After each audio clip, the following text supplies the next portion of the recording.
आज हमने कुछ डिस्कशन करनी है होम असाइनमेंट्स की, टेस्ट की, और इसके अलावा केस स्टडीज़ इस चैप्टर से रिलेटेड हम कैसे अटेम्प्ट करेंगे वो आज हमने सीखना।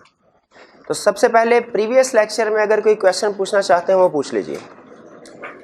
कल हमने ऑडिट में जो डिफरेंट टाइप्स ऑफ ओपिनियन हम एक्सप्रेस करते हैं उनके बारे में स्टडी किया था। कोई क्वेश्चन नहीं? जी नहीं, उसके बारे में भी हमने डिस्कशन करना है, ठीक है। नोट एक चीज़ आपके साथ शेयर कर लूँ। आपको याद है कल हमने पढ़ा था कि ऑडिटर के जो टाइप्स ऑफ ओपिनियन है वो टोटल 4 तरह के ओपिनियन है। Unmodified opinion, qualified opinion, adverse, disclaimer. आपने नोट किया होगा शायद कि पहले तो मैंने आपको ये बताया था कि ऑडिटर जो है वो 2 तरह के ओपिनियन देता है, अनमोडिफाइड या मोडिफाइड। कल हमने जो जितनी भी टाइप्स ऑफ ओपिनियन पढ़ी उसमें मोडिफाइड ओपिनियन का कहीं जिक्र नहीं हुआ। वो मोडिफाइड ओपिनियन किधर गया? याद रखे, जो क्वालिफाइड ओपिनियन, एडवर्स ओपिनियन और डिस्क्लेमर ऑफ ओपिनियन, ये 3 ओपिनियन है, इनको कलेक्टिवली मॉडिफाइड ओपिनियन कहते हैं। कलेक्टिवली यानी मॉडिफाइड ओपिनियन एक टाइप ऑफ ओपिनियन नहीं है, एक ग्रुप ऑफ ओपिनियन है, क्लास ऑफ ओपिनियन है, ठीक है। उसके आगे मॉडिफाइड ओपिनियन के आगे फर्दर 3 टाइप्स हैं, qualified opinion, adverse opinion, disclaimer opinion. इसलिए याद रखें जब कभी एग्जाम में हमसे वो किसी केस स्टडी की रिक्वायरमेंट में पूछेगा बताइए टाइप ऑफ ओपिनियन क्या होगा, आपने हमेशा उसको बताना है कि क्वालिफाइड ओपिनियन या एडवर्स या डिस्क्लेमर। मॉडिफाइड ओपिनियन का वर्ड आपने एग्जाम में यूज नहीं करना। मॉडिफाइड ओपिनियन का वर्ड एग्जाम में यूज नहीं करना, एग्जामिनर मार्क्स नहीं देगा। एग्जामिनर रिक्वायर करता है कि स्पेसिफिकली टाइप ऑफ ओपिनियन बताएं। आप जनरल बात ना करें, स्पेसिफिक टाइप ऑफ ओपिनियन बताएं कि कौन सा टाइप ऑफ ओपिनियन होगा, क्वालिफाइड है, एडवर्स है या डिस्क्लेमर ओपिनियन है। जो स्टूडेंट मॉडिफाइड ओपिनियन का वर्ड यूज करता है इसका मतलब है उसे कंसेप्ट क्लियर नहीं है कि किस सिचुएशन में कौन सा टाइप ऑफ ओपिनियन देना है। अगर एग्जाम में उसने केस स्टडी पूछी, अब मुझे केस स्टडी में पता नहीं चल रहा कि मिस स्टेटमेंट है कि स्कोप लिमिटेशन है, मुझे ये भी पता नहीं चल रहा इफेक्ट मटेरियल है कि परवेसिव है, तो मैं फिर ज्यादा टेंशन नहीं लेता। मैं कहता हूँ अच्छा चलो कोई सी भी सिचुएशन हो, ओपिनियन तो मॉडिफाइड होगा, मैं सोल्यूशन में लिख देता हूँ जी auditor shall express modified opinion. क्या एग्जामिनर मार्क्स देगा? बिल्कुल मार्क्स नहीं देगा। इसलिए हमें एग्जाम में हमेशा जब कभी रेगुलर कंसेप्ट्स को भी डिस्कस कर रहे हो या ऑडिट रिपोर्ट की केस स्टडी को अटेम्प्ट कर रहे हो, हमेशा हमने स्पेसिफिक टाइप ऑफ ओपिनियन बताना है क्या होगा, क्वालिफाइड, एडवर्स या डिस्क्लेमर। मॉडिफाइड ओपिनियन की वर्ड एग्जाम में आपके लिए इस्तेमाल करना मकरूह है, आपने इस टर्म को यूज नहीं करना। स्पेसिफिक टाइप ऑफ ओपिनियन बताइए। जी मेरे क्वेश्चन की तरफ अभी आते हैं। सबसे पहले आज के लेक्चर का हमारा जो पहला ऑब्जेक्टिव है वो है टेस्ट डिस्कशन। तो टेस्ट अपने सामने रखिए, टेस्ट 2। क्लास में कोई ऐसा स्टूडेंट जिसके पास टेस्ट 2 ना हो इस वक्त? कोई स्टूडेंट है? कितना? 3 4 5 जी, कॉपीज अरेंज कीजिएगा इनके लिए जल्दी से। सबसे पहले क्वेश्चन नंबर 1। क्वेश्चन नंबर 1 में कोई प्रॉब्लम हो तो पूछ लीजिए। क्वेश्चन नंबर 1 में कोई प्रॉब्लम नहीं है आपको? जी, पॉइंट बी डिस्कस कर लेते हैं।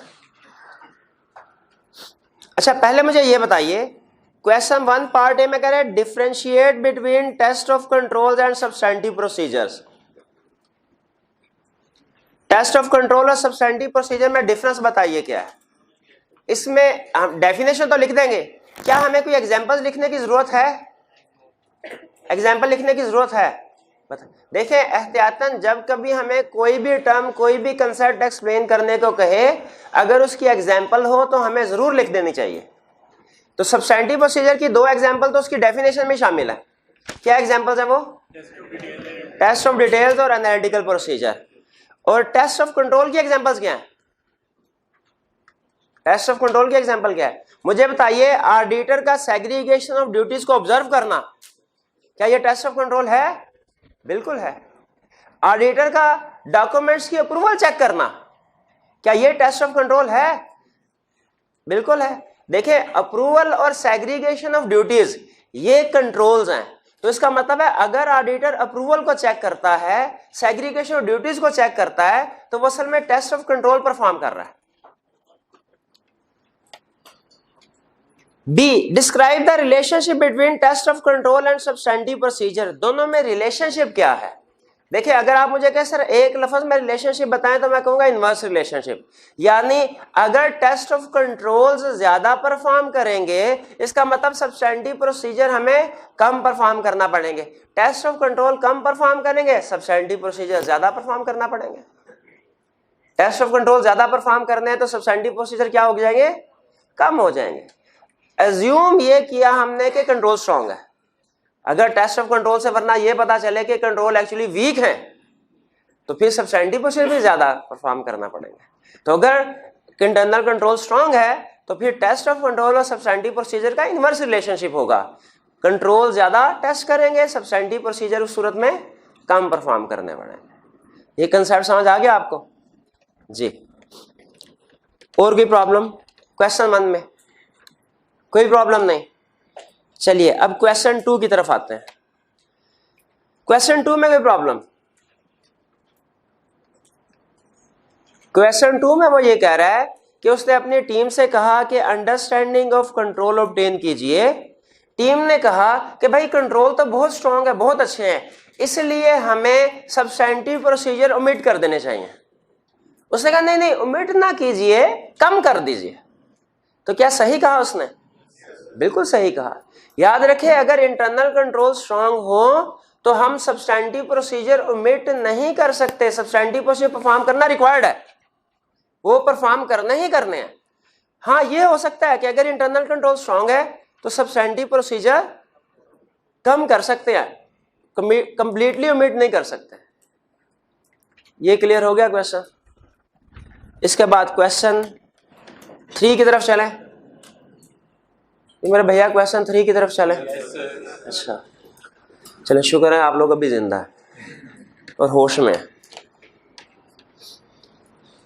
क्वेश्चन नंबर 3 रिक्वायर, देखिए क्वेश्चन नंबर 3 में उसने हमें डिफरेंट पेयर बना के दिए है डिफरेंट एविडेंस के, और हमसे पूछ रहा है कि बताओ कौन से वाला एविडेंस ज्यादा रिलायबल है। तो इसमें अब अगर मैं आपसे पूछूंगा कोई प्रॉब्लम है तो बता, तो आप एक एक करके सारे ऑप्शन पूछ लेंगे, सारे टाइप्स क्लासिफिकेशन पूछ लेंगे, तो मैं खुद से ही 1 बाय 1 सबको डील कर देता हूं। तो पार्ट ए में कह रहा है कंफर्म में बैंक बैलेंस, ऑडिटर एक बैंक बैलेंस कंफर्म करवाता है versus examining the clients bank statement, और दूसरा क्लाइंट की बैंक स्टेटमेंट को एग्जामिन करता है। दोनों में से कौन से ज्यादा रिलायबल है? बैंक बैलेंस को कंफर्म करना ज्यादा रिलायबल है। क्यों ज्यादा रिलायबल है? क्योंकि एक्सटर्नल एविडेंस। डायरेक्ट ऑडिटर, देखिए एक्सटर्नल एविडेंस ये रीजन नहीं है, असल रीजन है कि डायरेक्टली ऑब्टेन कर रहा है ऑडिटर, वरना तो बैंक स्टेटमेंट भी एक्सटर्नल या क्लाइंट ने खुद थोड़ी बनाई है, बैंक स्टेटमेंट भी उसे बैंक ने भिजवाई है, कंफर्मेशन लेटर का रिप्लाई भी बैंक ही भेज रहा है। तो असल रीजन ज्यादा रिलायबल होने की ये नहीं कि ये एक्सटर्नल है, एक्सटर्नल दोनों है, ये रीजन नहीं कि रिटर्न है, रिटर्न दोनों है। क्या रीजन है? डायरेक्ट कि confirmation letter auditor directly obtain करता है और हमारा जो बैंक स्टेटमेंट है ये इनडायरेक्टली, यानी पहले बैंक से क्लाइंट के पास जाती है और फिर क्लाइंट हमें फॉरवर्ड करता है, वो प्रोवाइड करता है। A clear? B an examination of raw material requisition versus an auditor's recalculation of depreciation. अब देखिए रिकैलकुलेशन वो जो डायरेक्टली खुद वो परफॉर्म कर रहा है, एविडेंस ले रहा है, और जो रॉ मटेरियल एक्विजिशन क्लाइंट का इंटरनल डॉक्यूमेंट है। अब दोनों में से कौन सी ज्यादा रिलायबल? जो वो खुद एविडेंस ऑब्टेन कर रहा है, क्योंकि क्लाइंट की डॉक्यूमेंट्स है उसमें फॉर्जरी हो सकती है, कर सकते, इसीलिए रिकैलकुलेशन ऑफ डेप्रिसिएशन ज्यादा reliable. C discuss the likelihood and amount of loss in a lawsuit against the client with client's in house legal counsel versus discussion with the CA firm's own legal counsel. Legal counsel कहते हैं lawyers को। वो कह रहा है कि आपने discuss किया likelihood and amount of loss. Likelihood को अंडरलाइन कीजिए, अमाउंट ऑफ लॉस को अंडरलाइन कीजिए। लाइक्लीहुड में हम क्या पूछते हैं? बताइए जी क्या चांसेस हैं हमारा क्लाइंट के खिलाफ ये केस हुआ है, क्लाइंट केस जीतेगा कि हारेगा? वकील से पूछते हैं, उसे अंदाजा होता है। और फिर अगली बात क्या पूछ रहे हैं? अमाउंट ऑफ लॉस, यानी अगर वो केस हारेगा तो कितनी पेनल्टी पे करना पड़ सकती है। ये दो चीजें वकील से पूछी जाती हैं, केस हारेंगे कि जीतेंगे, और अगर हारेंगे तो अमाउंट कितनी होगी जो पे करनी पड़ेगी। वो कहता है आपने ये क्वेश्चन पूछा, पहली सिचुएशन है क्लाइंट के इन house legal council, in house का मतलब है जो कंपनी के अंदर है, उनका इंटरनल लॉयर्स जो है उससे पूछा, या दूसरी ऑप्शन क्या है, आपने अपनी फर्म के अपने लॉयर से पूछा। बताइए क्लाइंट के लॉयर से पूछा ये ज्यादा रिलायबल है या कि हमने अपने लॉयर से पूछा ये ज्यादा रिलायबल? अपने, क्यों? वो इंडिपेंडेंट है, वो एक्सटर्नल पार्टी है। एक स्टूडेंट कहने लगा कि सर फिर लेकिन केस का ज्यादा पता तो इन हाउस लीगल काउंसिल को होगा ना, केस तो वो लड़ रहे होंगे, हमारे वाला वकील थोड़ी केस लड़ रहा है। तो मैं कहा फिर इसका मतलब तो ये है कि हम लोग भी एक्सटर्नल ऑडिटर अपने घरों को बैठ जाते हैं, क्योंकि क्लाइंट के बारे में ज्यादा पता तो फिर इंटरनल ऑडिटर वालों को है, तो फिर तो वो रिपोर्ट दें। याद रखें पता उनको है ज्यादा लेकिन वो इंडिपेंडेंट नहीं होते। तो क्लाइंट के लीगल केसेस के बारे में उसकी exact up to date situation क्या है इसके बारे में ज्यादा बेहतर पता इन हाउस लीगल काउंसिल को होगा, लेकिन वो इंडिपेंडेंट नहीं है। इसीलिए अगर हम किसी और थर्ड पार्टी से और लॉयर से कंफर्म कर लेते हैं वो ज्यादा रिलायबल होगा। लेकिन देखिए इसका यह मतलब नहीं है कि हम क्लाइंट की इन हाउस लीगल काउंसिल से कोई एविडेंस ही नहीं लेंगे, उनसे भी हम एविडेंस लेते हैं, लेकिन कंपैरिजन करवा रहे हैं आपको कंपैरेटिवली ज्यादा रिलायबल क्या है कि अगर हम आउटसाइड पार्टी से एविडेंस लें। D, examine sale invoices when several competent people are checking each other's work versus examining documents prepared by competent person on a one person staff। जी बताइए अगर डिफरेंट पर्सन इन्वॉल्व होंगे किसी transaction में वो ज्यादा reliable है कि एक बंदा काम कर रहा हो? डिफरेंट पर्सन कर रहे हो, क्यों, किस वजह से? सेग्रीगेशन ड्यूटीज की वजह से। और जब कंट्रोल स्ट्रांग हो जाए तो एविडेंस क्या हो जाता है? रिलायबल हो जाता है। कंट्रोल स्ट्रांग हो तो एविडेंस क्या हो जाता है? पढ़ा था ना रिलायबिलिटी के 5 फैक्टर्स में ये भी था, कंट्रोल स्ट्रांग हो तो एविडेंस रिलायबल होगा। तो जब सेवरल एम्प्लॉइज होते हैं तो सेग्रीगेशन ड्यूटीज की वजह से कंट्रोल स्ट्रांग। फिर E, shipping documents prepared by clients dispatch department versus a sales confirmed by customer, simple external. F, physically examine inventory to confirm their existence versus examining them to confirm their obsolescence। देखें मैं जब physical verification करने के लिए हम जाते हैं तो हम उस एसेट की एग्जिस्टेंस को भी वेरीफाई कर रहे होते हैं, एग्जिस्टेंस भी वेरीफाई हो रही होती है, उसकी ऑब्सोलीट है कि नहीं ये भी वेरीफाई हो रहा होता है, लेकिन ज्यादा रिलायबल एविडेंस हमें एग्जिस्टेंस के बारे में होता है। जैसे मैं अगर आपसे कहूं ये चीज आपके सामने पड़ी हुई है, जरा देख के बताइए एग्जिस्ट कर रही है कि नहीं, आप कहेंगे सर कर रही है। और मैं आपसे पूछूं अच्छा इसकी वैल्यू कितनी है, आप ये इतना ज्यादा श्योर होकर नहीं बता सकेंगे वैल्यू के बारे में, ऑब्सोलीट है कि नहीं, ज्यादा श्योर होकर नहीं। क्यों? क्योंकि ये तो मार्केट कंडीशन पे डिपेंड करते हैं। अगर ये इन्वेंट्री जो है बिल्कुल टूटी फूटी होती, जली होती, आप कहते हैं सर अब मैं बता सकता हूं कि ये ऑब्सोलीट 0 वैल्यू पे। लेकिन अगर ये नॉर्मल कंडीशन में है तो उस सूरत में ये बताना कि ये इसकी मार्केट वैल्यू क्या होगी, क्या इसकी मार्केट वैल्यू कॉस्ट से ज्यादा या कॉस्ट से कम है, ये मुश्किल होता है। तो इसीलिए जहन में रखिए हम किसी चीज को देख के उसकी एग्जिस्टेंस के बारे में तो श्योर होके कह सकते हैं ये यहां मौजूद है, वो ऑब्सोलीट है कि नहीं, उसकी वैल्यू क्या है, इसके बारे में ज्यादा श्योर होकर नहीं बता सकते, क्योंकि उसकी वैल्यू मार्केट कंडीशन पे डिपेंड करती है। हो सकता है चीज बिल्कुल नई डब्बे में पैक हो और मार्केट में उसकी वैल्यू ना होने के बराबर हो, जैसे पुराने मोबाइल के मॉडल्स के साथ होता है। जब कोई नया मॉडल लॉन्च हो जाए, पुराने मॉडल बिल्कुल डब्बा पैक होते हैं लेकिन मार्केट में उनकी डिमांड नहीं होती, ठीक है। तो एग्जिस्टेंस के बारे में तो हम कह सकते हैं उनको देख के भाई मोबाइल मौजूद है, इसकी वैल्यू कितनी ऑब्सोलीट है कि नहीं, ये मार्केट कंडीशन से पता चलता है, फिजिकली देखने से नॉर्मली पता नहीं चलता। तो इसमें ज्यादा रिलायबल एविडेंस हमें किस चीज का मिलेगा?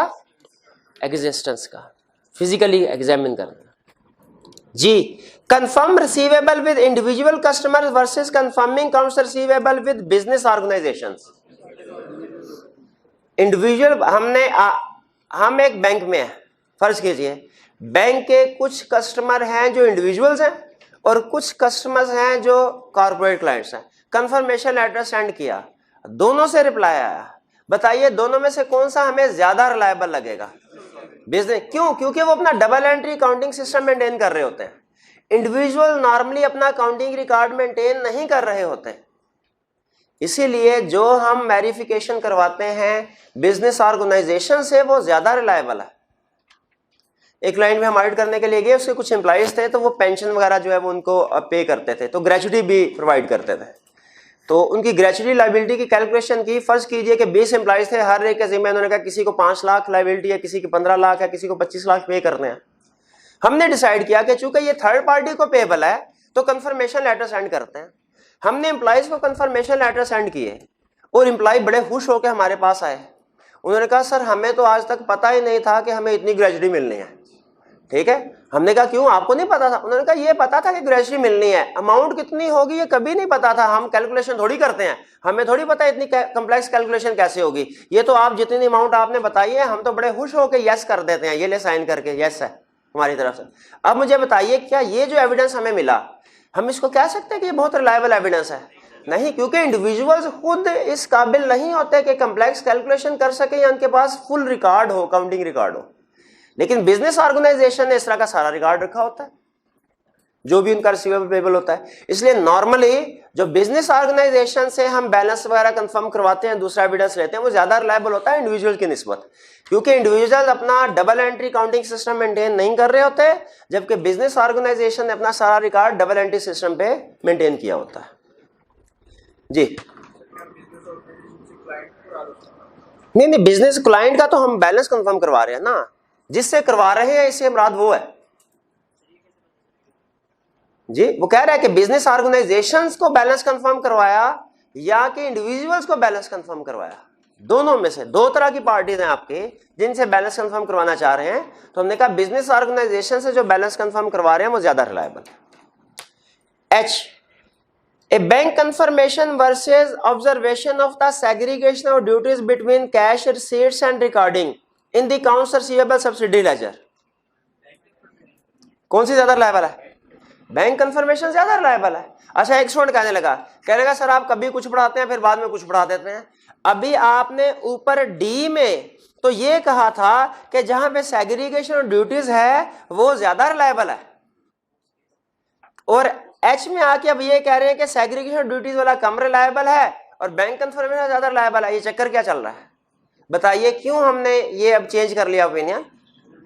क्योंकि देखना वहां कंपैरिजन किसके, ऊपर वाले में कंपैरिजन कर रहा था लेस रिलायबल के साथ, तो हमने कहा नहीं सेग्रीगेशन ड्यूटी ज्यादा रिलायबल है। नीचे वाले में कंपैरिजन कर रहा है मोर रिलायबल के साथ, एक्सटर्नल कंफर्मेशन के साथ, तो यहां हमने कह दिया एक्सटर्नल कंफर्मेशन ज्यादा रिलायबल है। फर्क समझ आया आपको जी? 3 में और कोई इशू? कोई नहीं, चलिए 4, क्वेश्चन नंबर 4 की तरफ चलते हैं जी। इसमें कोई प्रॉब्लम? 4 में कोई प्रॉब्लम नहीं है भैया? 4 में कोई प्रॉब्लम है आपको? ये अकरेंस और कंप्लीटनेस वाला इशू था, ये सिंपल था, ये हमने पहले क्लास में डिस्कस किया हुआ। क्वेश्चन नंबर 5, हाँ ये आपका असर्शन वाला कंसेप्ट टेस्ट किया उसने सिंपल आपसे असर्शन की डेफिनेशन नहीं पूछ ली, या ये नहीं कहा कि बताओ कौन कौन सी असर्शन होती है अकाउंट बैलेंस की, क्लास ट्रांजैक्शन की। उसने कहा ये डिफरेंट, मैं आपको मिस स्टेटमेंट बता रहा हूं, आपने ये बताना है कि किस केस में कौन सी असर्शन वायलेट हुई। पहले सबसे पहले a good seed note is prepared but not recorded until the company page for the goods. Complete, इसका मतलब ये है, देखिए गुड्स परचेजेस कब रिकॉर्ड होनी चाहिए? जब गुड रिसीव हो जाए और गुड सीड नोट बन जाए। वो कह रहा है उस वक्त परचेज रिकॉर्ड नहीं कर रहा, कब कर रहा है? जब पे कर रहा है। तो इसका मतलब है ट्रांजैक्शन जो है वो कंप्लीटली रिकॉर्ड नहीं हो रहे। ठीक है, कुछ ट्रांजैक्शन, कुछ परचेजेस ऐसी होंगी जो कि रिकॉर्ड नहीं हुई। Completeness. B, certain repair cost that should be expensed or capitalized. Classification का इशू, बिल्कुल ठीक। C, no loss is recorded for a pending lawsuit against the client that is material, probable and can be measured.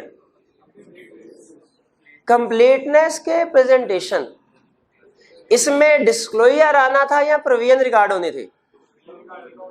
हाँ, provision record होने थे। उसने कहा है probable भी है, मेजरेबल भी है। ठीक है, तो यहाँ पे प्रीवियस रिकॉर्ड होने थे, इसीलिए ये कंप्लीटनेस का इशू है। D, wages incurred for the month but not paid by month end, therefore not recorded until paid. Completeness, cut off नहीं, बता सकते हैं कट ऑफ क्यों नहीं? हाँ देखें, अगर हमारा ईयर एंड 31 दिसंबर, जनवरी की ट्रांजैक्शन फरवरी में रिकॉर्ड हो गई, कोई इशू नहीं है कट ऑफ का कोई, क्योंकि उसी साल में रिकॉर्ड हुई। फरवरी की ट्रांजैक्शन मार्च में, मार्च की अप्रैल में, कट ऑफ का कोई इशू नहीं है। क्यों? क्योंकि उसी साल में रिकॉर्ड हो गई है। हाँ, अगर दिसंबर की ट्रांजैक्शन जनवरी में या जनवरी के दिसंबर में हो जाए फिर कट ऑफ का इशू है, क्योंकि फिर वो हमारे साल से बाहर जाएंगे। तो यहाँ पे क्या वो ईयर एंड की बात कर रहा है कि इसकी बजाय अगले साल या अगले साल की बजाय इस साल में आ गए, तो यहाँ पे हम उसे सिर्फ कंप्लीटनेस की बात करेंगे। कंप्लीटनेस की सेशन वायलेट हो रही है, कट ऑफ की नहीं हो रही। कट ऑफ की कब होगी? जब स्पेसिफिकली ईयर एंड की बात करेगा।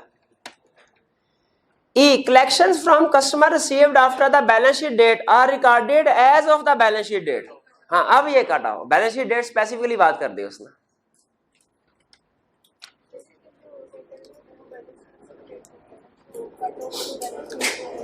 F, a capital lease is improperly counted for as an operating lease. ये प्रेजेंटेशन है, क्लासिफिकेशन, इसका डिस्क्लोजर आता है कि ये अकाउंट्स में जाती हैं, ये इनकम स्टेटमेंट बैलेंस शीट में। क्लासिफिकेशन का मसला है, क्लासिफिकेशन का मसला है। A 56,000 sale was recorded at 65,000, accuracy correct. The basis of inventory valuation is FIFO, however it is disclosed in notes to the accounts as average cost. Income statement and balance sheet are correct जी। ये presentation है, क्योंकि ये notes to the accounts में disclosure में गलती हुई। Disclosure में वो कह रहा है, बाकी आपकी बात ठीक कर दी आपने, इनकम स्टेटमेंट बैलेंस शीट ठीक है, नोट्स टू द अकाउंट्स में डिस्क्लोजर में प्रॉब्लम है।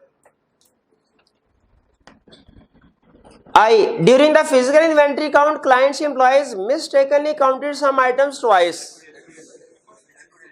एक्यूरेसी का ताल्लुक अमाउंट से होता है, ट्रांजैक्शंस जो होती हैं इनका ताल्लुक कंप्लीटनेस वगैरह से होता है। अब देखिए उस सिचुएशन क्या हुई है, उसने पढ़े हुए हैं 10 यूनिट, उसने लिख दिया 20 यूनिट है, ठीक है 20 यूनिट लिख दिया। इसका मतलब है बैलेंस शीट में कुछ ऐसे यूनिट शो हो रहे हैं जो एक्चुअली कहीं पे मौजूद नहीं है। बैलेंस शीट में कुछ ऐसे यूनिट 20 यूनिट शो हुए हैं, एक्चुअली 10 हैं, 10 कहीं मौजूद नहीं है। कौन सी असर्शन वायलेट हो रही है? Existence correct. Some inventory items are listed at cost, but NRV is lower. Sorry, अच्छा जे रह गया, चलिए जे पढ़ लेते हैं। Some inventory items are out on consignment and were not counted during the physical inventory. कहते हैं बाहर किसी और के पास पड़ी हुई थी। हमारी आइटम्स किसी और के पास पड़ी हुई थी, इन्वेंट्री आइटम हम स्टॉक में इंक्लूड नहीं कर सके।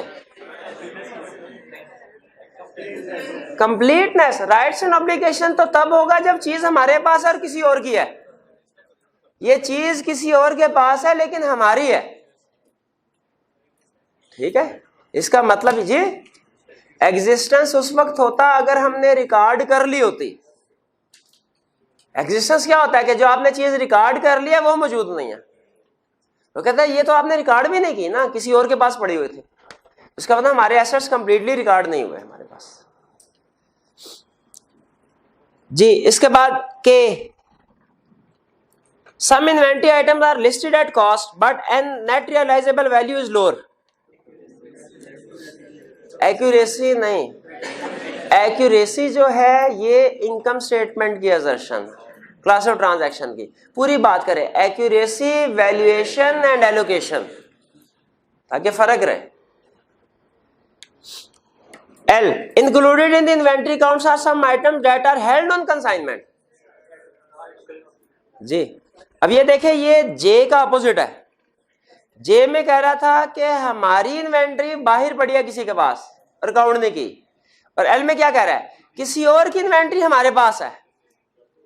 तो ये राइट्स एंड ऑब्लिगेशन है कि ये हमारी इन्वेंट्री नहीं है। जी कुछ समझ आया आपको असर्शंस के बारे में?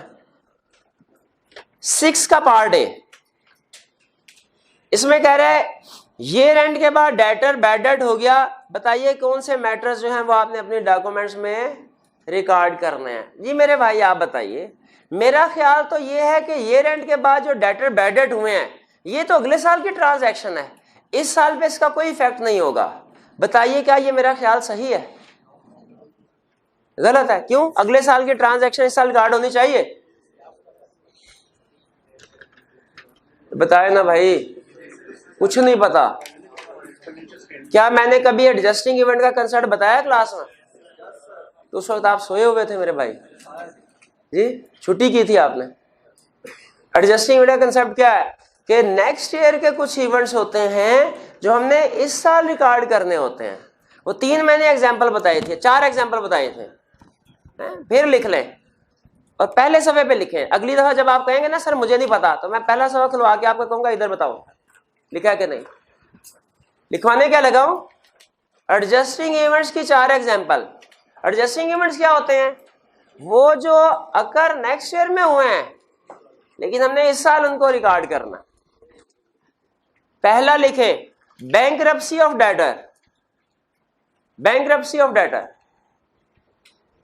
दूसरा लिखें sale of inventory below cost,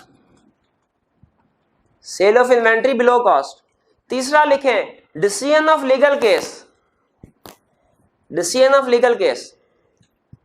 और चौथा लिखें return of defective inventory, return of defective inventory. पांचवा भी लिख लें misstatement in financial statements, ये बोनस दिया आपको। मिस स्टेटमेंट इन फाइनेंशियल, ये वो इश्यूज हैं जो कि अगर नेक्स्ट ईयर में, यानी मिस स्टेटमेंट फाइनेंशियल का मतलब है हमारी फाइनेंशियल जो है इस साल की गलत है, पता अगले साल चला, तो इसको भी हमने ठीक करना है। ये रन के बाद डेटर बैड हो जाए इसको भी एडजस्ट करना है। समझ आई कि नहीं? तो ये ट्रांजैक्शन अगले साल सलीम लिमिटेड वाला है। अगले साल डेटर बैड डेट हुआ, क्या इस साल हमें एडजस्ट करना चाहिए? बिल्कुल करना चाहिए। कहता है बताओ मैटर्स क्या डॉक्यूमेंट करोगे? अब बताइए ऑडिट रिपोर्ट के बाद है कि ऑडिट रिपोर्ट से पहले? बाद में। ऑडिट रिपोर्ट के बाद तो बताएं ये हमारे एडमिनिस्ट्रेटिव चेंज है या एक्सेप्शनल चेंज है? शुक्र। एक्सेप्शनल चेंज में 4 चीजें डॉक्यूमेंट करनी, कौन कौन सी? रीजन, प्रोसीजर क्या परफॉर्म किए, conclusion, effect on audit report, किसने चेंज किया कब किया, किसने रिव्यू किया कब किया। क्लियर हो गया ये बात? और 6 का पार्ट भी कह रहा बताइए enumerate the possible overall response to address the assessed risk of material misstatement and financial statement level. जी मेरे भाई आप बताइए, वो कॉर्नर वाले भाई क्या है आंसर इसका? अब पूछेंगे किस साथ वाले से पूछेंगे किसका किसका, क्या किधर पहुंचे होते हैं आप? हैं पता नहीं कौन कौन सा सस्ता नशा कर रहे हैं आप क्लास में। जी लिख रहे थे, आंखों से लिख रहे थे, आप तो ऐसे करके बैठे हुए थे। अच्छा अच्छा देख रहे थे सही लिखा है कि नहीं लिखा, तो बताइए भैया मैंने सही लिखा है कि नहीं लिखा? सही लिखा है, मेहरबानी आपकी यार। क्या है ओवरऑल रिस्पॉन्स, क्या होता है भाई? मेरे ओवरऑल रिस्पॉन्स क्या होता है नहीं पता। क्यों नहीं पता? ये पढ़ाया नहीं मैंने। ये पीछे जो एंड में भाई हंस के साथ वाले से बातें कर रहे हैं यहाँ। ओवरऑल रिस्पॉन्स क्या होता है? कुछ खुदा का खौफ करें यार, कलम कलम के पढ़ाते हैं आपको, फिर आपका वही हाल होता है, नहीं पढ़ना हमने। घर जाके कितनी देर ऑडिट पढ़ते हैं?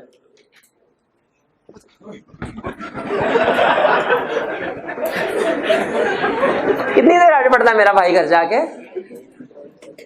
बताओ ना। है आधा घंटा? तो कोई बात नहीं, मैथ की इक्वेशन है, आपको 2 घंटे बताया ना डेली पढ़ना है, तो इसका मतलब है आधा घंटा पढ़ेंगे तो पहली अटेम्प्ट में आएंगे 12.5 नंबर। दूसरा हाँ मैं 2 घंटे पढ़ने हैं 50 नंबर लेने के लिए, पास होने के लिए, तो आधा घंटा पहली अटेम्प्ट में कितने मार्क्स आए? 12.5। फिर दूसरी डंड में कितने हो गए, फिर तीसरी डंड में 3.5, फिर चौथी डंड में इंशाल्लाह पास। हम होंगे कामयाब, होंगे कामयाब एक दिन। मर्जी भाई। चले भाई, इसमें कोई इशू है तो पूछ लें, कोई इशू नहीं है। चले इसको क्लोज कर दें। ये हो गई हमारी डिस्कशन।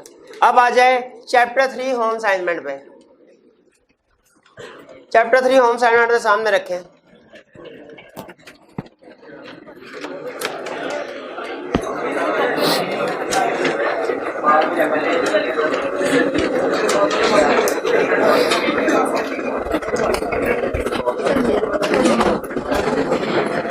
जी होम असाइनमेंट भैया, किधर है आपकी होम असाइनमेंट? ए भैया, आपको बताया नहीं था आज होम असाइनमेंट डिस्कस होनी है। मोबाइल है तो भाई तस्वीर ले ले उसकी। हाँ, होम असाइनमेंट की कह रहे हैं, उसकी तस्वीर क्या करते हैं यार आप, जो मतलब की बात नहीं होती ना वो बड़ी जल्दी समझते हैं आप। क्वेश्चन नंबर 1 से 10 तक कोई इश्यू हो किसी क्वेश्चन में तो पूछ लीजिए। ये हमारे जो क्वेश्चंस है, जो रटे वाले क्वेश्चन उनमें से पूछ रहा हूँ, क्वेश्चन टू रीडिंग के लिए जो कहे थे। जी मेरे भाई, क्वेश्चन नंबर 1 कह रहे state the items responsibility in respect of assembly of final audit file. कह रहे assembly of final audit file के लिहाज से ऑडिटर की रिस्पॉन्सिबिलिटी क्या है। अच्छा देखिए, उसने ये नहीं स्पेसिफाई किया कि मुझे बताओ assembly of final audit file में किस तरह की चेंजेस होती हैं। ये भी स्पेसिफाई नहीं किया कि असेंबली पीरियड कितना होता है, फाइल असेंबली पीरियड। उसने क्वेश्चन को जनरल रखा है कि बताइए ऑडिटर की रिस्पॉन्सिबिलिटी क्या है। तो हमें सिर्फ असेंबली पीरियड बता देना चाहिए या असेंबली पीरियड के दौरान जो टाइप ऑफ चेंजेस हैं वो भी बता देनी चाहिए कि ऑडिटर किस तरह की टाइप ऑफ चेंजेस करता है। मेरे ख्याल में वो भी बता देना चाहिए। ठीक है, तो पहले हम क्या लिखेंगे कि एप्रोप्रिएट असेंबली फाइल पीरियड जो है वो एप्रोप्रिएट क्या है, टाइम डिपेंड करता है फर्म के पॉलिसीज एंड प्रोसीजर पे। नॉर्मली एप्रोप्रिएट टाइम है 60 days from the date of auditor's report. उसके बाद आगे ये भी लिख देंगे during file assembly period auditor is required to make following type of changes. तो 2-3 एग्जांपल दे दीजिए। क्लियर हो गया वन? और की क्वेश्चन? क्वेश्चन नंबर 10 कह रहा है you are asked to devise form and contents of audit working paper, write a draft letter to your principal giving your suggestions regarding the form and contents of working papers in accordance with the relevant international standards on auditing. ये तो simple factors पूछ रहा है। ठीक है, वो risk, audit methodology and tool use, size and complexity of audit, nature and significance of procedure performed, nature and significance of evidence obtained, nature and significance of exceptions identified। अभी पूछ रहा भाई, क्लियर हुआ मेरे भाई? किन्होंने क्वेश्चन पूछा था? अच्छा मुझे बताइए, वो इसमें कह रहा है कि राइट ए ड्राफ्ट लेटर। क्या इस आंसर को लेटर फॉर्म में ड्राफ्ट करना लाजमी है? बिल्कुल लाजमी नहीं है, बिल्कुल लाजमी नहीं है। ठीक है, अगर ड्राफ्ट कर सकते हैं तो कर दें, वरना लाजमी नहीं है। आप सिंपल फैक्टर्स बताएं। ये ऑडिट का पेपर है, वो आपको ऑडिट का नॉलेज चेक करेगा, अब वो आपका बिजनेस कम्युनिकेशन का नॉलेज थोड़ी चेक करेगा। ठीक है, तो क्वेश्चन में इस तरह का अगर वो कहते हैं ना ड्राफ्ट मेमो, ड्राफ्ट लेटर, तो परेशान होने की जरूरत नहीं है, क्योंकि तकरीबन 100% यकीन है कि आपको फॉर्मेट का नहीं पता होगा क्या है, भूल गए होंगे सारा। ठीक है, तो परेशान होने की जरूरत नहीं है ना। ऑडिट छोड़ के फिर बिजनेस कम्युनिकेशन की किताब उठा के देख ले, लेटर फॉर्मेट क्या होता है, मेमो फॉर्मेट क्या होता है, आप उसको कंसर्ट बताएं से। इसके अलावा कोई क्वेश्चन? मेरे भैया आपने शायद सुना नहीं गौर से, मैंने कहा क्वेश्चन नंबर 1 से लेकर 10 तक। ठीक है, अगर इस तरह आगे पीछे चलते रहेंगे ना तो फिर वो मुश्किल हो जाएगा। 1 से 10 तक। Question number 9 what are the basic assertions which the auditor would aim to address while carrying out verification of fixed assets. ए भाई कौन सी अलीफ लाला शुरू की है तूने? उसको क्या सुना रहे हो? उसको खत्म ही नहीं हो रही बात हमारी, क्या बता रहे हैं?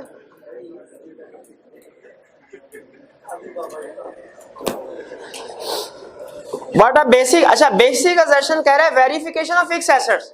तो हमने कौन सी वाली असर्शन बतानी है? क्लासेस ऑफ ट्रांजैक्शन की, अकाउंट बैलेंस की, या दोनों? अकाउंट बैलेंस की। फिक्स्ड एसेट तो बैलेंस शीट में आते हैं ना, वो असर्शन। अच्छा सिर्फ नाम लिख देना है कि आगे एक एक लाइन में एक्सप्लेन भी करना है? मार्क्स ज्यादा है, सिर्फ नाम लिखने से थोड़ी नंबर देगा, एक्सप्लेन भी करना पड़ेगा जी। और क्वेश्चन कौन सा करते हैं? 8 का A part, what are the basic types of substantive procedure. Substantive procedure की डेफिनेशन में टाइप्स दी हुई हैं, test of detail, analytical procedures जी। ये एग्जांपल ही है, एग्जांपल की एग्जांपल थोड़ी होगी, वो आगे चल के पढ़ लेंगे हम डिटेल में, मतलब है एग्जांपल, आगे चल के पढ़ेंगे। और की क्वेश्चन, और की क्वेश्चन, कोई क्वेश्चन नहीं है? 11 से लेके 20 तक। 12 का B part, differentiate between compliance and substantive audit procedure. इसका मतलब है नोट्स सही तरीके से ध्यान से आंखें खोल के नहीं पढ़े हमने, वरना उनमें टेस्ट ऑफ कंट्रोल के आगे ब्रैकेट में लिखा हुआ था, कंप्लायंस टेस्ट भी इसी को कहते हैं। ये पुराने नाम होते थे जो यूज किए, अभी बाज़-औक़ात कुछ जो यूज कर लिए जाते हैं किसी जगह पे। तो कंप्लायंस टेस्ट का मतलब क्या है? Test of control. और दोनों में डिफरेंस बताना है, मतलब क्या लाइन लगाऊं दरमियान में, लेफ्ट साइड पे लिखो test, definition is a part of difference, दोनों को डिफाइन कर रहा है, डिफरेंस कर ले दिया हमने जी। 11 से 20 और कोई प्रॉब्लम जी? 17 describe briefly the assertions that the auditor is concerned with in obtaining audit evidence। कह रहा है assertions बताओ ऑडिट एविडेंस ऑब्टेन करने में जिनको कंसीडर करते हैं।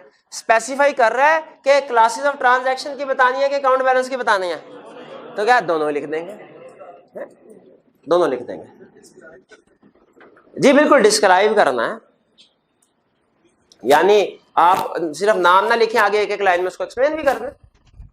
जो मुझे पूरा यकीन है, पूरा एतमाद है आपके ऊपर कि आपने नहीं याद किए होंगे, सिर्फ नाम याद करके आपने कहा होगा ऑडिट का हक अदा हो गया, बस है कि है।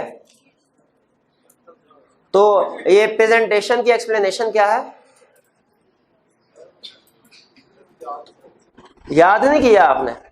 अच्छा, उस दिन नहीं किए थे जी भाई। कंप्लीटनेस की एक्सप्लेनेशन क्या है? क्लासेस ऑफ ट्रांजैक्शन में या अकाउंट बैलेंस में? शाबाश। इसका मतलब भाई ने याद किया, इनको पता है दोनों जगह पे आते हैं। ठीक है, मेरी तसल्ली हो गई, शाबाश। मैंने कहा ये ना बाद में मेरे से पूछे, सर आप अकरंस की सुनाए एक्सप्लेनेशन। चलिए, इसके अलावा और कोई 20 तक 17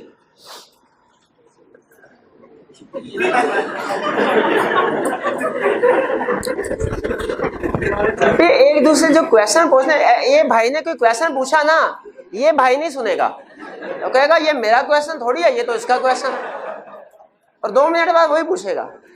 क्यों सोए होते हैं आप? हैं? गौर से नहीं सुनते पहले?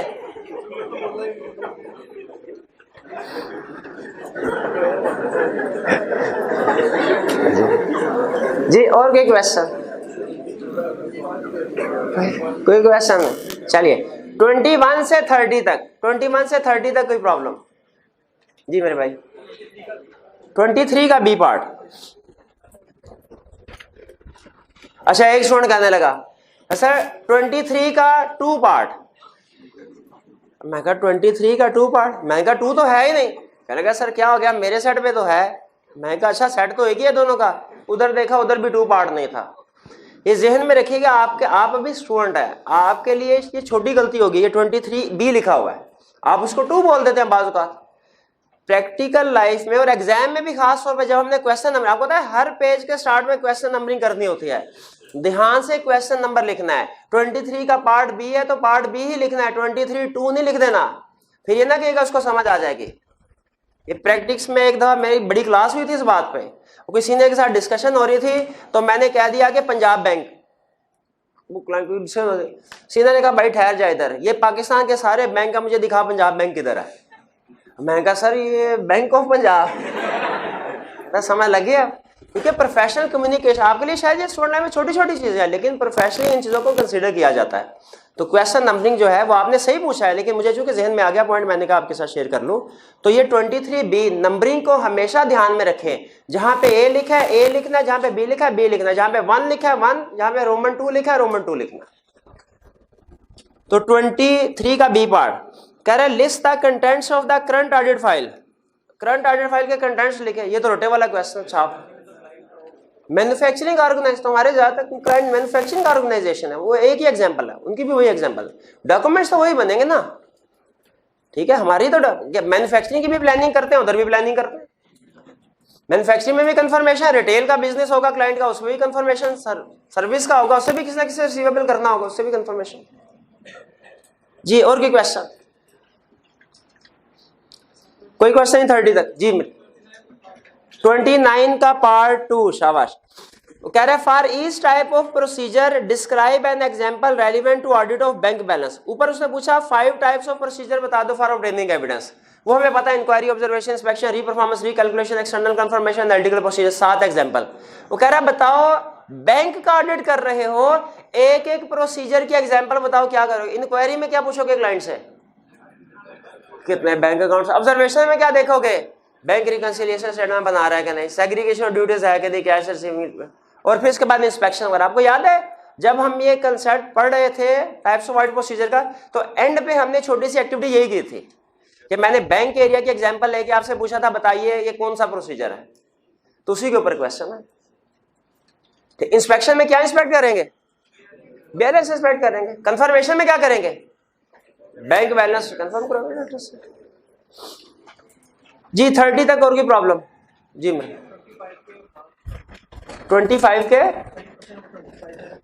25 है। हाँ जी, ये पुराने जमाने का क्वेश्चन है, यह है कोई 50 साल होने वाले हैं इसको। पुराने जमाने में सीए बहुत आसान होता था, अभी जो है ना, अभी ये स्टैंडर्ड जो है ना, ये 3-4 सेट में किताबों में है, और ये सफ़े समझ लीजिए कि वो 4-5 हज़ार सफ़े बन जाते हैं। पुराने ज़माने का स्टैंडर्ड देखे ना तो वो मेरा ख्याल है कोई 400-500 सफ़े होते होंगे कंप्लीट सारे उस वक्त। तो उस वक्त ये बड़े बड़े क्वेश्चन आया करते थे, अब कभी भी ये बड़ा क्वेश्चन नहीं पूछेगा। अब जैसे जैसे देखे दुनिया बदल रही है, नए से नए फ्रॉड करने के तरीके दरियाफ्त हो रहे हैं, तो हमारा ऑडिट भी वही पुराने ज़माने का होना चाहिए कि हर नए फ्रॉड के साथ ऑडिट बदलते रहना चाहिए। वो बदल रहा है, ठीक है, इसलिए तो ये पुराने क्वेश्चन है, ये अब ये कभी भी नहीं। लेकिन आपको असल में ऑब्जेक्टिव आपको ये दिखाना है कि किस किस तरीके से क्वेश्चन पूछ सकता है। कंसेप्ट बता जी। 31 से 40 तक कोई प्रॉब्लम? 31 से 40 तक कोई प्रॉब्लम नहीं? नहीं, घर से नहीं देखे है। अच्छा अच्छा 44 क्वेश्चन 44 काट दीजिए। 41 से एंड तक कोई प्रॉब्लम मैं तो पूछे 31 में। अच्छा चलिए 31 में वो कहानी चला रहे हैं, एंड पे रिक्वायरमेंट क्या है? Explain the broad categories of risk assessment procedure you will perform to gain an understanding of a new client. Broad category risk assessment procedure की ब्रॉड कैटेगरीज कौन सी हैं? 2, मुझे तो लगा 3 है। इंक्वायरी है, ऑब्जर्वेशन एंड इंस्पेक्शन है, और एनालिटिकल प्रोसीजर भी है, ठीक है। हाँ अच्छा, हाँ ऑब्जर्वेशन और इंस्पेक्शन लहदा करते तो 4 है। बिल्कुल सही है, बिल्कुल सही है जी। और कोई क्वेश्चन? इसमें सिर्फ इनके नाम लिख देंगे कि एक एक लाइन को एक्सप्लेन भी कर देंगे? कर दे तो अच्छी बात है, कर देना चाहिए एक्सप्लेन। 41 से ऑनवर्ड कोई क्वेश्चन नहीं है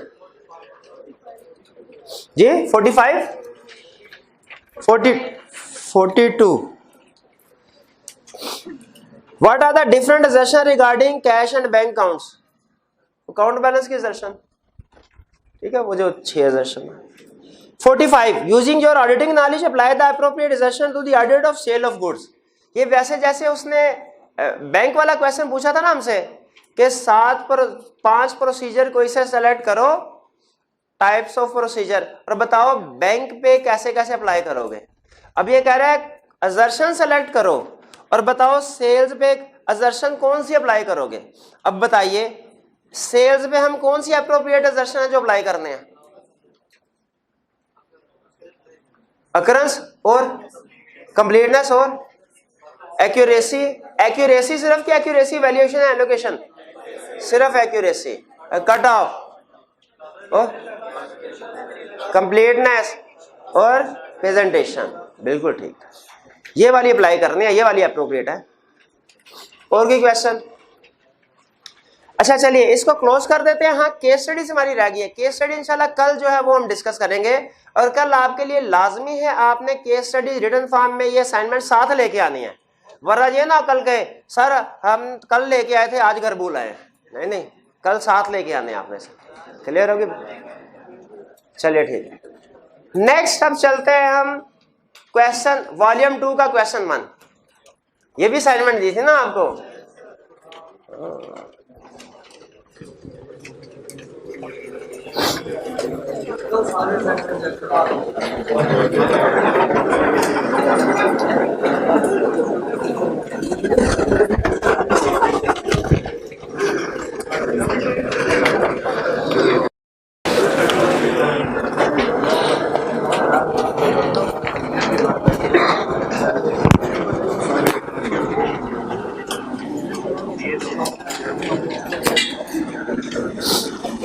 जी क्लास में कोई ऐसा स्टूडेंट जिसके सामने इस वक्त क्वेश्चन 1 नहीं है वॉल्यूम 2 का? जी भाई क्यों नहीं है? देखिए हर जी बुक क्यों नहीं है? अच्छा ये नहीं कहेगा कि मैंने सर ली ही नहीं किताब, बुक नहीं है मुझे, मेरे पास बुक नहीं मिली मुझे, है तो किधर है? अच्छा ये मोबाइल है मेरे भाई के पास है? अच्छा वैसे किताब होना ज्यादा जरूरी होता है, मोबाइल नहीं कभी घर भूलेंगे, किताब भूलेंगे, खैर है उसकी। तो भैया साथ वाले से वो क्वेश्चन किताब लेके तस्वीर ले ले उसकी क्वेश्चन की।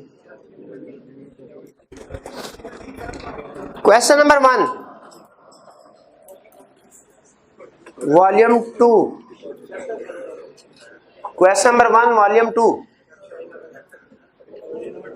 चैप्टर 25। खुदा का खौफ करे यार, कॉमन सेंस है। चैप्टर 4 की असाइनमेंट दी थी ना कल, और कल इसका मतलब है तूने असाइनमेंट भी नहीं की होगी।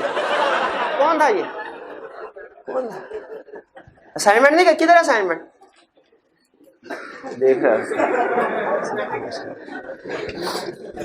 चलिए चैप्टर 4 पेज 12 कह रहा है items 1 to 14 listed below present various situations an auditor might encounter in conducting an audit of financial statement.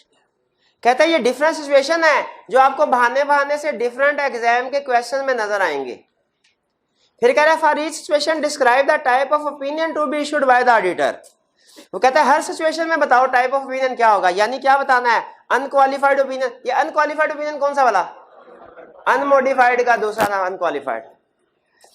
Emphasis of matter अभी हमने नहीं पढ़ा, इसलिए अगर कहीं एम्फसिस ऑफ मैटर आ रहा हुआ तो शायद हम ना बता सके उसको अभी, ठीक है? अगले 1-2 लेक्चर में हमने यही एम्फसिस मैटर अदर मैटर ही पढ़ना।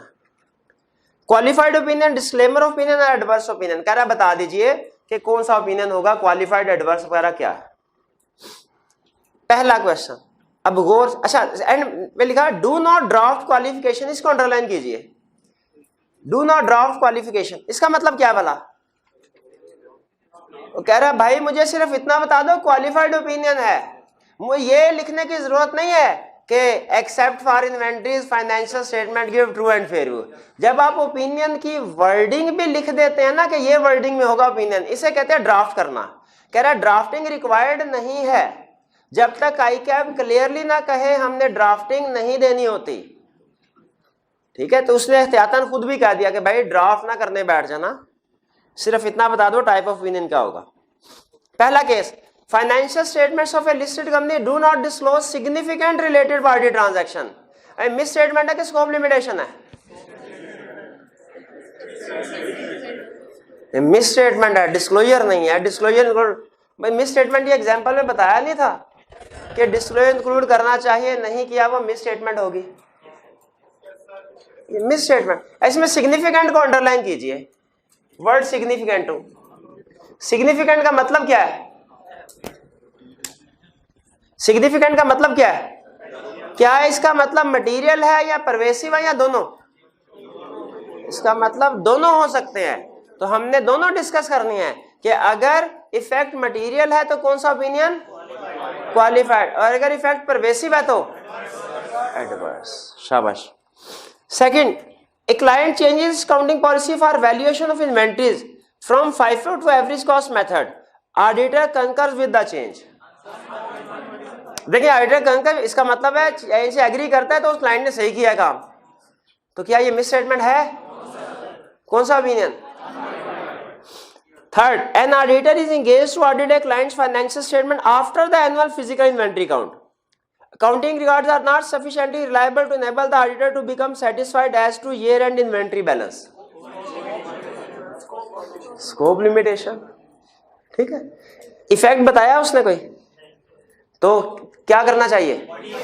अगर मटेरियल है तो क्वालिफाइड ओपिनियन, परवेसिव है तो डिस्क्लेमर। शाबाश।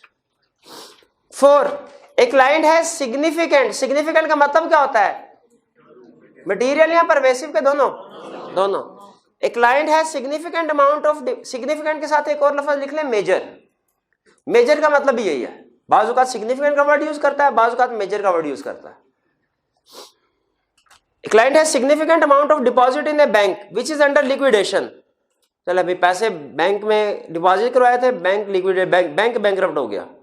कह रहे pending completion of liquidation proceedings of the bank, अभी चूंकि प्रोसीडिंग चल रही है, no provision has been made in the account, इसीलिए अकाउंट में प्रोविजन नहीं बनाई। Matter is adequately disclose in the financial statement, matter को फाइनेंशियल स्टेटमेंट में डिस्क्लोज कर दिया है। मुझे बताइए, अगर हम हमारा कोई नुकसान हुआ, कोई केस हम हार रहे हैं, तो जब फैसला होगा तब प्रोविजन रिकॉर्ड करेंगे कि अगर पहले से ही लॉस एक्सपेक्टेड हो तो प्रोविजन रिकॉर्ड कर देते हैं? तो यहाँ पे वो कह रहा है अभी वो सारी कानूनी कार्रवाई पूरी नहीं हुई लिक्विडेशन की, तो बताइए कानूनी कार्रवाई पूरी होने का इंतजार करना है कि अभी प्रोविजन रिकॉर्ड कर दें? उसने नहीं की हुई, तो मतलब material effect, pervasive, adverse, correct. 4, the financial statement of a listed company do not disclose remuneration paid to chief executive, directors and executives of the company। आपको पता है ये रिलेटेड पार्टीज होते हैं, चीफ एग्जीक्यूटिव हो गया, डायरेक्टर वगैरह हो गया, हायर मैनेजमेंट, ये क्या होती है ऑडिट में? Related parties. डिस्क्लोज नहीं किया इसको तो मिस स्टेटमेंट है। इफेक्ट बताया उसने कहीं? दोनों बता दे। मटेरियल है तो क्वालिफाइड, परवेसिव है तो adverse. Financial statements of A listed company do not include A cash flow statement. अच्छा, अगर कहता ना कि आपने एक लायबिलिटी इंक्लूड नहीं की बैलेंस शीट में, हम कहते हैं यार शायद मटेरियल है, शायद परवेसिव, मिस स्टेटमेंट तो है, शायद मटेरियल शायद परवेसिव। वो कहता है जी फाइनेंशियल स्टेटमेंट में बैलेंस शीट ही नहीं शामिल की, तो ये है, ये भी मिस स्टेटमेंट। लेकिन प्रोबेबली मैं इसको अब परवेसिव ही कंसीडर करूंगा, क्योंकि कैश फ्लो नहीं है, इसका मतलब एक आधा एरिया नहीं, 10-12 एरियाज नहीं है। तो वैसे अगर आप दोनों डिस्कस करना चाहे तो दोनों भी लिख सकते हैं कि अगर इफेक्ट मटेरियल है तो क्वालिफाइड, परवेसिव है तो एडवर्स। लेकिन मेरा ये ख्याल है कि पूरी कैश फ्लो स्टेटमेंट ही गायब है, तो बहुत से एरियाज होते हैं, तो मैं पर्सनली मेरा ये है कि जी ये इसको परवेसिव होना चाहिए, एडवर्स ओपिनियन। 7, अच्छा 7 out of the syllabus question है, मतलब आपके लेवल पे, अभी वैसे आउट ऑफ सिलेबस नहीं था, लेकिन अभी जितना आपने नॉलेज सीखा सिखाया मैंने, उससे ज्यादा थोड़ा सा क्वेश्चन पूछ रहा हूं। लेकिन शायद अगर आपने लेक्चर कहीं गौर से सुना हो तो एक बात आपके जहन में बैठ गई हो तो आप बता सके इसको। क्या कह रहा है? कह रहा है due to losses and adverse key financial ratios an auditor has substantial doubt about entity's ability to continue as going concern for a reasonable period of time. Client has adequately disclosed in financial difficulties in the note to its financial statements. क्या ये misstatement है? क्या scope limitation है? Opinion unmodified आएगा। Agree करते हैं? क्या report में किसी और जगह इफेक्ट आएगा? शाबाश, ये भाई ने कहा एम्फेसिस ऑफ मैटर, भाई का जवाब गलत है। अदर, भाई ने अब कहा अदर मैटर, दूसरी अटेम्प्ट फिर लग गई भाई की। भैया तीसरी कोशिश करेंगे। और material uncertainty related to going concern, चीख के क्वेश्चन में कह रहा है material uncertainty related to going concern, तो वो पैरा आएगा मेरे भाई, ठीक है ना? चलिए आगे चलते, कोई बात नहीं। 8वां, वैसे आप लोगों को ये बता दूं, रिजल्ट के बाद भी एक सेशन पढ़ाता हूं मैं, ठीक है? तो याद, भाई को याद रखिएगा है। नहीं भाई, मजाक कर रहा हूँ यार, इससे देख रहे नहीं, इंशाल्लाह पास हो जाएंगे। मैंने कहा इंशाल्लाह पास हो जाएंगे, अटेम्प्ट मेंशन नहीं की मैंने। नहीं, इंशाल्लाह आपके लिए खुसूसी दुआ मेरी, अल्लाह ताला आपको कामयाब करे। जितनी आपके साथ हो गई है यही बड़ी है। चलिए आगे चलते हैं। 8, the chief executive officer refuses the auditor access to minutes of board of directors meeting. Effect material है क्वालिफाइड, परवेसिव है तो disclaimer. 9, auditor is unable to obtain financial statement of a consolidated subsidiary. अच्छा, यहाँ पे फिर वही बात कि आप चाहे तो मटेरियल या परवेसिव कर सकते हैं, लेकिन क्योंकि कंसोलिडेशन हमारे हर एरिया को अफेक्ट कर रही होती है, तो मेरी जो ज्यादा तरजीह है, प्रेफरेंस है, वो परवेसिव की तरफ है कि ये स्कोप लिमिटेशन है, इफेक्ट परवेसिव है, इसीलिए ऑडिटर को एडवर्स ओपिनियन दे देना चाहिए, डिस्क्लेमर ओपिनियन देना चाहिए, एडवर्स नहीं। शाबाश। 10 अभी नहीं हमने किया, 10 को एक्सक्लूड कर दीजिए। 11, certain material transaction cannot be tested because of management retention policy related to regard scope limitation। अगर मटेरियल है तो, और अगर परवेसिव है तो गलत। क्वेश्चन में कह रहा है मटेरियल, लफ्ज को अंडरलाइन कीजिए, परवेसिव यहां डिस्कस नहीं करना, मटेरियल का सिर्फ कह रहा है, परवेसिव डिस्कस नहीं करना। 12, management changes its accounting policy from cost model to revaluation model. Auditor does not concur with the change. Misstatement, effect बताया। उसी तरह मटेरियल है तो, परवेसिव है तो correct. 13, client refuses to permit the auditor to confirm certain significant accounts receivable or apply alternative procedure to verify these balances. Effect material है तो,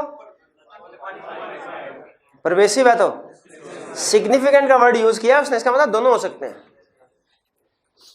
14, chief executive officer is unwilling to sign the management representation letter, scope limitation, qualified are. अच्छा, इस case में withdraw कर सकते हैं, हाँ, अगर पॉसिबल प्रैक्टिकेबल हो तो कर सकते हैं, वरना नहीं कर सकते। नॉर्मली ये रिप्रेजेंटेशन लेटर एंड में लिया जाता है, तो प्रैक्टिकेबल नहीं होता इसमें। चलिए, क्वेश्चन क्लियर है ये। चलिए, अब आज के लेक्चर की सबसे अहम बात आपको बताने जा रहा हूं आखिरी 10 मिनट में। आइए चैप्टर 4 वॉल्यूम 1 में, चैप्टर 4 केस स्टडी कैसे अटेम्प्ट करने हैं हमने।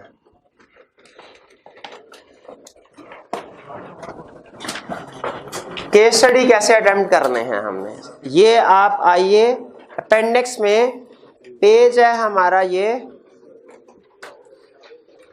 230 पेज 230 पे आइए। केस स्टडी कैसे अटेम्प्ट करनी है ऑडिट बोर्ड की। देखिए, जो हमारे चैप्टर 1 to 3 है एग्जाम क्वेश्चन उसमें से भी आते हैं, लेकिन उसमें नॉर्मली रिप्रोडक्शन के क्वेश्चन रिक्वायर करता है। और केस स्टडी जो हमारी स्टार्ट होती है ना, पहला चैप्टर जो हमारा केस स्टडी बेस्ड चैप्टर है वो चैप्टर 4 है, और 100% कंफर्म है केस स्टडी आएगी इस चैप्टर में। और भी बहुत से चैप्टर्स हैं जिनमें केस स्टडी आती है, ठीक है। वो आगे जैसे जैसे चैप्टर आते जाएंगे रेलिवेंट केस स्टडी में, वो मैं आपके साथ शेयर करता जाऊंगा कि ये वाला चैप्टर इसमें ज्यादातर क्वेश्चन केस स्टडी बेस्ड आते हैं, ये वाला चैप्टर इसमें ज्यादातर क्वेश्चन जो है रटे वाले आते हैं, वो साथ साथ आपको बताता रहूंगा। चैप्टर 1 to 3 में ज्यादातर क्वेश्चन कौन से आते हैं, रटे वाले क्वेश्चन। चैप्टर 4 में ज्यादातर क्वेश्चन केस स्टडी बेस्ड आते हैं, और कंफर्म है कि आपको इस चैप्टर में से क्वेश्चन आएगा इस दफा, और वो प्रोबेबली केस स्टडी बेस्ड ही होगा। अब देखें, अगर मैं आपको गौर से सुनेगा ये बात, अगर मैं आपको ये कहूं ना कि मैं आपको बताता हूं कि ऑडिट में केस स्टडी वाला क्वेश्चन कैसे सॉल्व करना है, और आपको एक अप्रोच बताऊं कि ऑडिट की कोई सी भी केस स्टडी आए आपने इस अप्रोच के मुताबिक सॉल्व करनी है, तो याद रखें वो अप्रोच गलत है। हमारी केस स्टडी को अटेम्प्ट करने की approach chapter two chapter very करती है। जैसे आपको बताया ना, काउंटिंग का अपना मिजाज होता है, ऑडिट का अपना मिजाज होता है, उसी तरह ऑडिट के अंदर हर चैप्टर का भी अपना मिजाज है। रिपोर्ट वाला क्वेश्चन का अपना मिजाज है, उसने किसी और तरीके से होना है। कोड ऑफ एथिक्स वाले क्वेश्चन का अपना मिजाज है, उसने किसी और तरीके से होना है। रिस्क असेसमेंट वाले का अपना मिजाज होता है, आईटी वाले का अपना टॉपिक का अपना मिजाज। हर चैप्टर का जो केस स्टडी बेस्ड होता है, केस स्टडी अटेम्प्ट करने का तरीका अलग अलग है। तो हमने जिस चैप्टर की केस स्टडी सीखनी है, मैं स्पेसिफिकली उसकी केस स्टडी कैसे अटेम्प्ट करनी है वो आपको बताऊंगा। तो आज मैं कोई एक यूनिवर्सल अप्रोच नहीं है कि केस स्टडी कैसे अटेम्प्ट कीजिए ऑडिट की, और अगर मैं आपको बता भी देता हूं तो उससे आपको काम की बात कोई नहीं मिलेगी। मैं जनरल बातें आपको घुमा के बता रहा हूँ।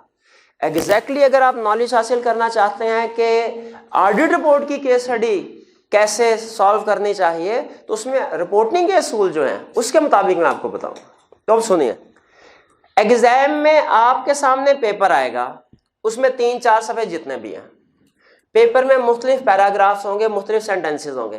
पहली चीज मुझे बताइए, क्या एग्जाम में हमारे सामने 4 सफ़ों वाला पेपर है, इसमें हर सेंटेंस इक्वली इंपॉर्टेंट है? इक्वली इंपॉर्टेंट नहीं है। कुछ उसमें सेंटेंसेस ऐसे हैं जो ज्यादा अहम है दूसरे सेंटेंस की निस्बत। वो कौन से सेंटेंसेस ज्यादा अहम है? रिक्वायरमेंट वाले। रिक्वायरमेंट वाले देखें, अगर रिक्वायरमेंट पढ़ने में आपने गलती कर दी ना तो आपका सारा क्वेश्चन गलत है। हाँ, अगर रिक्वायरमेंट सही पढ़ ली, ऊपर बाकी का क्वेश्चन जो है वो पढ़ने में गलती कर दी, कोई एक पॉइंट स्किप कर दिया, गलत पढ़ लिया। जैसे एक जगह पे था यूजेस ऑफ वर्किंग पेपर, वो स्टूडेंट पढ़ गया यूजर्स ऑफ वर्किंग पेपर। ठीक है, तो अगर पढ़ते हुए इस तरह की चीज तो उसका इफेक्ट कम है, वो आपका सिर्फ एक आधा नंबर जो है वो जाया होगा। लेकिन अगर रिक्वायरमेंट में आपने गलती कर दी तो उसमें अगर आपने गलती की तो आपका सारे का सारा क्वेश्चन गलत हो जाएगा। यानी रिक्वायरमेंट पढ़ने में गलती करें, ये risk at financial statement level है, और अगर आप बाकी का क्वेश्चन पढ़ने में गलती कर दी, ये रिस्क एट असर्शन लेवल है। तो देखिए, आपने रिक्वायरमेंट को, और रिक्वायरमेंट होती भी कम है, छोटी 1-2 लाइनों की होती है। आपने एग्जाम में हर क्वेश्चन की रिक्वायरमेंट को कम से कम 3 दफा पढ़ना है। 3 दफा, ये ना सोचे टाइम जाया हो रहा है, ये आपको पे बैक करेगा। हर क्वेश्चन की रिक्वायरमेंट को 3 दफा पढ़ ले, तसल्ली कर ले एक लफ्ज को पढ़ के कि इसका वही मतलब है जो मेरे जहन में आ रहा है पहली दफा में जो है या जो दूसरी दफा में है। उसके बाद क्वेश्चन को सॉल्व करना है। ये बात क्लियर हो गई कि सबसे पहले रिक्वायरमेंट को पढ़ना है 3 दफा। फिर उसके बाद हमने नतीजा निकालना है कि ये हमारे किस चैप्टर का क्वेश्चन है। यहां पे तो आपको फौरन आसानी से पता चल जाएगा। मैं जो कुछ भी क्वेश्चन आपको करवाऊंगा, जाहिर आप आंखें बंद करके कह देंगे सर चैप्टर 4 का क्वेश्चन ऑडिट रिपोर्ट वाला, क्योंकि करीब हो रहे हैं। लेकिन एग्जाम में साथ साथ ये नहीं लिखा होता, उसने क्वेश्चन मिक्स करके बनाए होते हैं। तो उसमें हमने फिर कैसे पता चलता है ये किस चैप्टर का क्वेश्चन है? रिक्वायरमेंट्स है। जिस क्वेश्चन की रिक्वायरमेंट में आ जाए ना, इफेक्ट ऑन रिपोर्ट बताइए, इफेक्ट ऑन ओपिनियन बताइए, समझ लीजिए ये ऑडिट रिपोर्ट का क्वेश्चन है। जिस क्वेश्चन की रिक्वायरमेंट में effect on report, effect on opinion बता दे, क्या समझ आना हमने?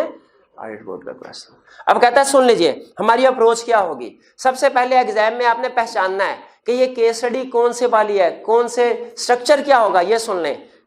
देखने में ऑडिट रिपोर्ट की केस स्टडी कैसी होगी? वो कहता है you will be given many short situation. Many short situation को अंडरलाइन कीजिए। यानी हो सकता है एक क्वेश्चन नंबर 3 हो, उसके अंदर 2 situation they they A B, हो सकता है 3 सिचुएशन दे दे, हो सकता है 4 दे दे, मैक्सिमम 5 सिचुएशन दी हुई है उसने, और मिनिमम 2 सिचुएशन। ज्यादातर वो 3 की एवरेज रखता है, 3-4। बहरहाल जितने भी सिचुएशन दे देता है।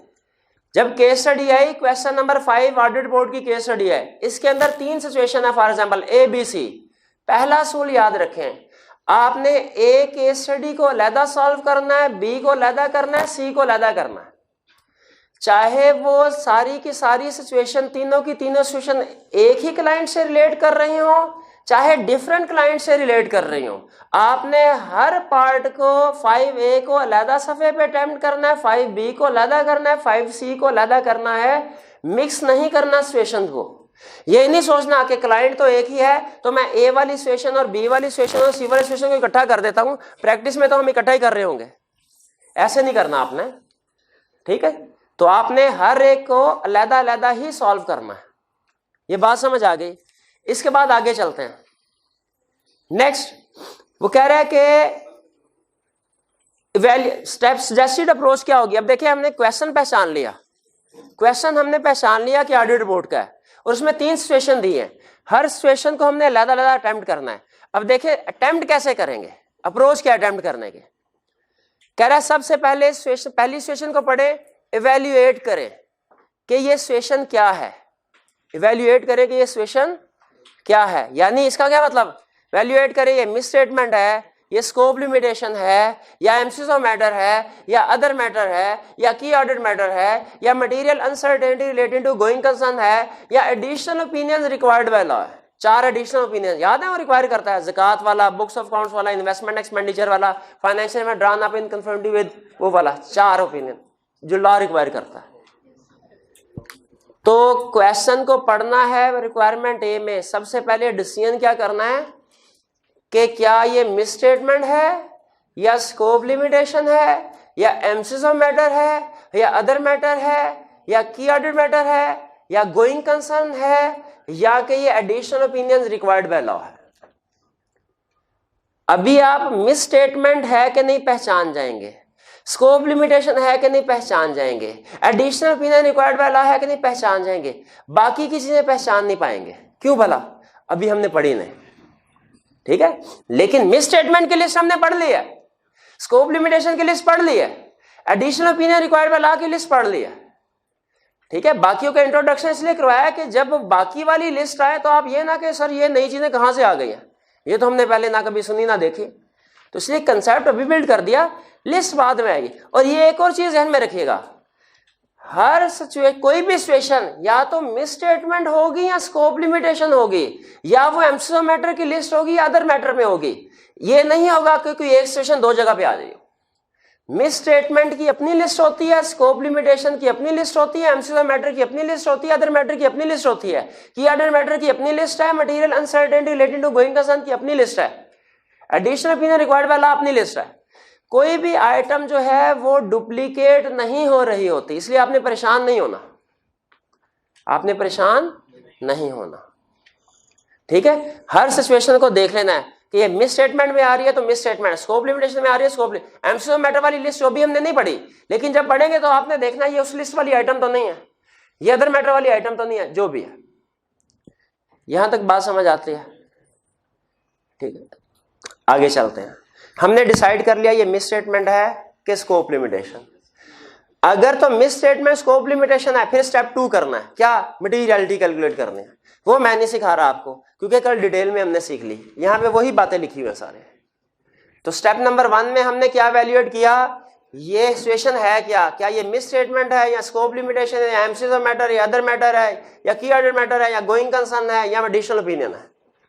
स्टेप नंबर 2 में क्या किया, मटीरियलिटी सिर्फ उस वक्त कैलकुलेट करनी है जब मिस स्टेटमेंट होगी या स्कोप लिमिटेशन होगी। एम्फसिस ऑफ मैटर या अदर मैटर या मटीरियल सर्टेनिटी गोइंग कंसर्न या किया, इनमें मटीरियलिटी कैलकुलेट नहीं करना।